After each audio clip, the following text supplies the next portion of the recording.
Hey there guys, and welcome back to another fan fix. This time around, I have a deck that was advertised to me as a MonoWhite Control deck for Pauper. Now, I just want to clarify one thing real quick. This is a little series I put together by fan request, readers who wanted me to take a look at decks, and you can do that at MTGOJustSin at yahoo.com and let me know what type of deck it is trying to be, casual or competitive. And just a little note that I wanted to add here is that make sure it is Pauper. Pauper is what I do, and I got a couple requests that were not for Pauper, and I guess I didn't make that too clear.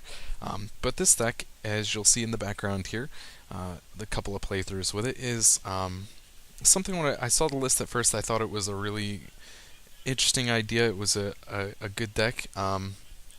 There's a lot of feature with, it brings in the Oblivion Rings and Journey to Nowhere, and it runs 3 Auramancers to kind of get a little bit of play off that, as well as Angelic Renewal, which I think is kind of fun because that's something that doesn't get a lot of play.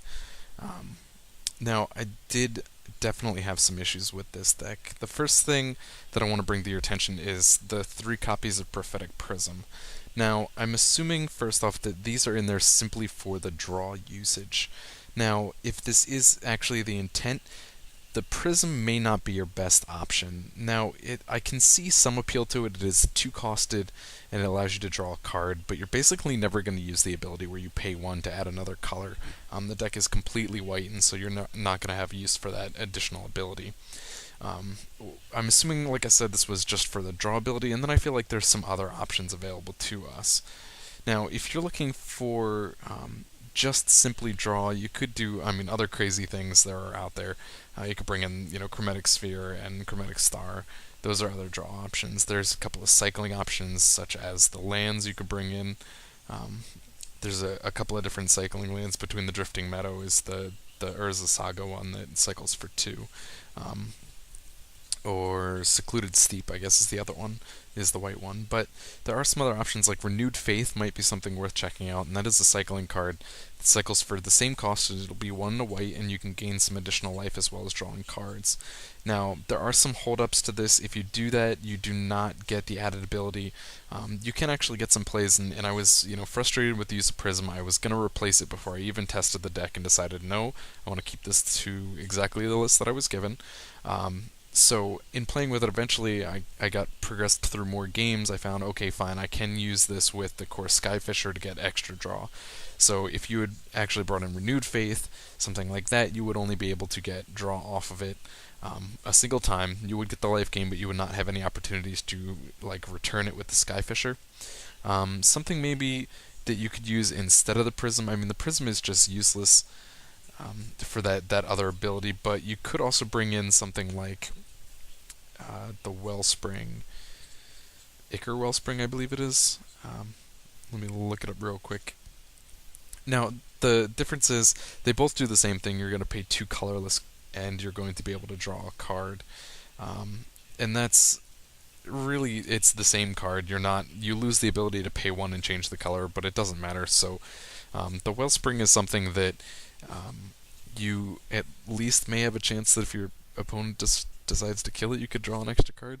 I don't know. There's something about the Prism that kind of was making me unhappy because of the fact that it has that ability that you're not really using. And I feel like if you want to use a draw spell, there should be some better ways to do it. Another thing that I thought about maybe bringing in is, and this plays off more with the Auramancers, is a card called Hobble. Now this is a pacifism that costs 1 colorless extra, and it will allow you to draw a card, and it enchants creature they cannot attack or block. Now that could be something that interacts better with the Auramancers you have in here.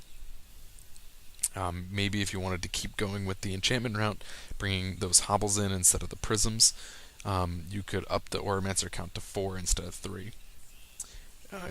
That might help you out a bit, might give you a little more interactions. Now, I did find that I did draw Angelic Renewal often. It was sometimes fun to use, but it actually wasn't as powerful as I would have thought. A lot of times I actually found myself using it on the Pilgrim's Eye because of the fact that it would allow me to replay it and use the ability one more time. I don't think it necessarily has to be a 4 of. I understand kind of a real focus here. I mean, I understand with the Journey to Nowhere and the Oblivion Ring, that is something that if your opponent does have any kind of enchantment removal, he's going to target. So that makes Auramancer more powerful. But if you probably actually put the Auramancers in there to interact more with the Angelic Renewal because of the fact that it has that sacrifice ability.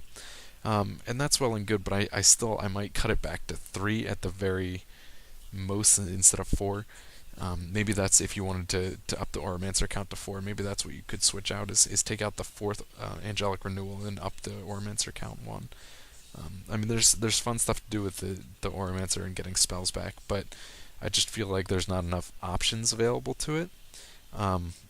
Like I said, you're clearly going to have some great options if they decide to get rid of Oblivion Ring or Journey to Nowhere, but maybe bringing in Hobble as opposed to Prophetic Prism will at least give you an opportunity to add a little extra control to this deck.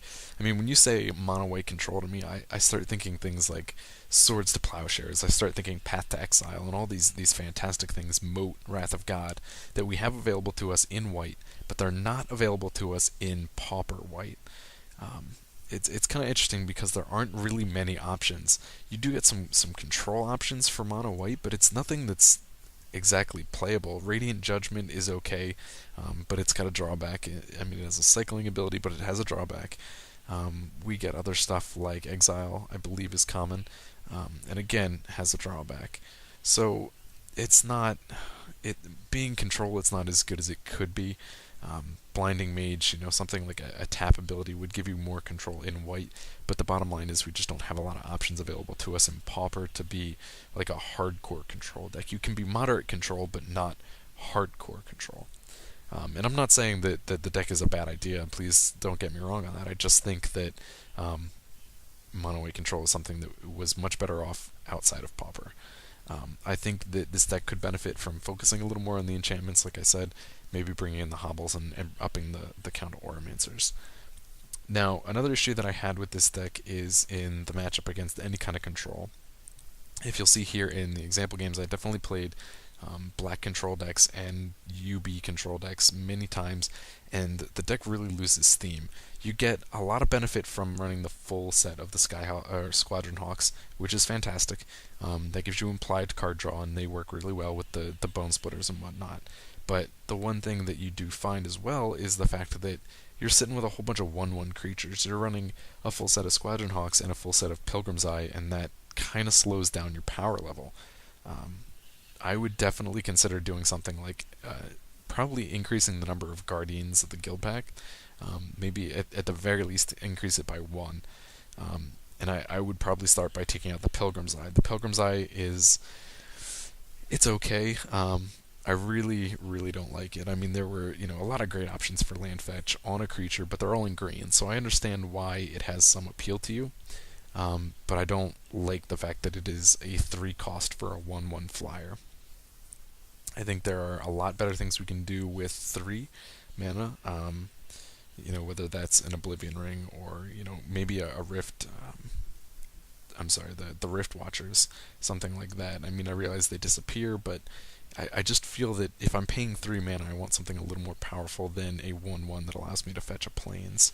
The deck's running 22 land, and I think you can manage cutting back, even if you cut the Pilgrim's Eyes back to 2 instead of 4, that would still increase your odds of getting it and help you build up the mana a little more, and still free up some card space for a couple extra things. Like I said, maybe at least 1 Guardian of the Guild Pact. The power of that card is fantastic. There's very few things that can deal with it.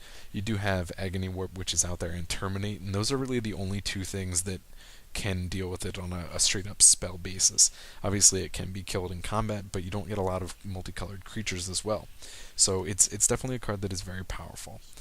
Now, there's a lot of stuff that you can bring in as far as upping the power of this deck.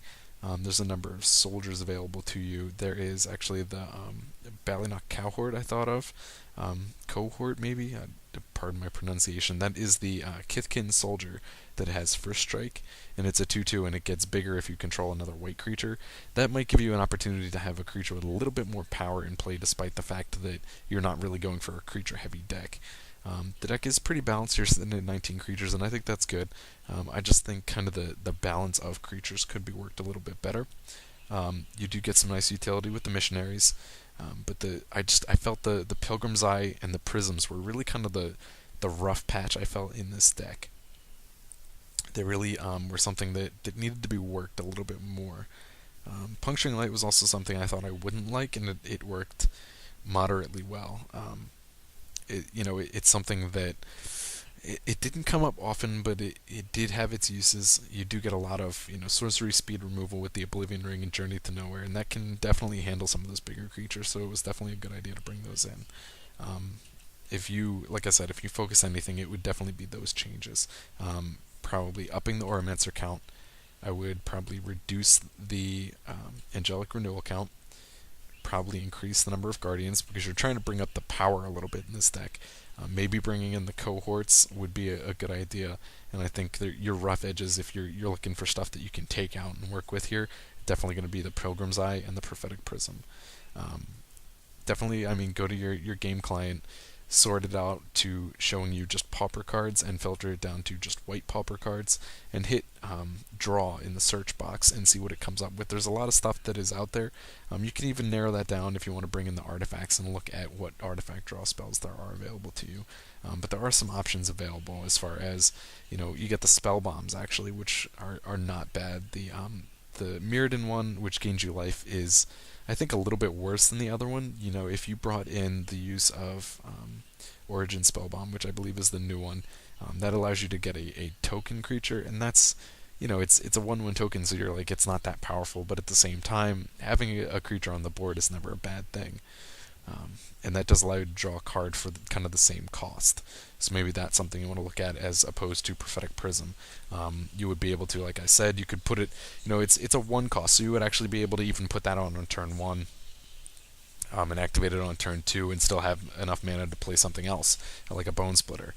So maybe if you want to replace those prisms with the Origin Spellbomb, that might be a better option available to you. Maybe even want to consider the Secluded Steeps. I wouldn't run too many of those, maybe 2 at the very max. That's something that you could work out. The sideboard was working pretty well for you as well. I liked where you were going up until the spell bombs. I think, like I said, if you wanted to bring in the Origin Spellbomb into the main deck, I think that would be probably a better option than the Prism. Like I said, you will, earlier, you will lose out on the interaction with the Skyfisher, bouncing the Prism and drawing extra cards that way. But that is a bit of a heavy draw engine. It's going to cost you 4 mana total because you will pay.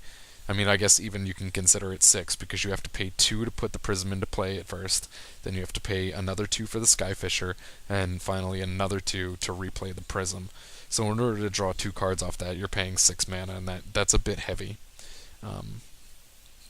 So if I was reworking this deck, definitely I would take out the Spell Bombs.